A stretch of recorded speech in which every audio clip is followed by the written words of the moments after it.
Christmas നമ്മെ ഓർമ്മിപ്പിക്കുന്നത് ഒരേ ഒരു മഹാസത്യം മാത്രം: സ്നേഹം.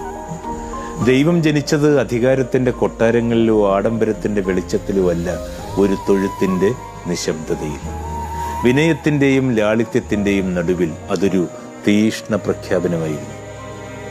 വലിയ ജീവിതത്തിന് വലിയ പേരുകളില്ല, വലിയ ഹൃദയം മതി. ലോകം നേട്ടങ്ങളുടെ കണക്കുകളിൽ മുങ്ങുമ്പോൾ, സ്വാർത്ഥതയുടെ ശബ്ദത്തിൽ മനുഷ്യന്റെ നിലവിളി മറയുമ്പോൾ, ക്രിസ്മസ് നമ്മോട് ചോദിക്കുന്നു: നമ്മൾ ആരുടെയെങ്കിലും കണ്ണീർ തുടച്ചു? ആരുടെയെങ്കിലും ഭാരം കുറച്ചു? ഒറ്റപ്പെടലിൽ നിന്ന് ഒരാളെ വിളിച്ചിറക്കിയോ? ഒരു പുഞ്ചിരി, നിശബ്ദമായ ഒരു കൈത്താങ്ങ്, പ്രതീക്ഷ നിറഞ്ഞൊരു വാക്ക്. ഇതൊക്കെയാണെന്നേ ദൈവം നമ്മളിൽ തേടുന്ന ക്രിസ്മസ് സമ്മാനങ്ങൾ. നമുക്ക് ഇരുട്ടിലിരിക്കുന്നവർക്കുള്ള ദീപങ്ങളാകാം, തളർന്ന മനസ്സുകൾക്ക് ആശ്വാസമാകാം. സ്നേഹത്തോടെ ജീവിക്കാം, അങ്ങനെ എന്നും ക്രിസ്മസുകളാക്കാം.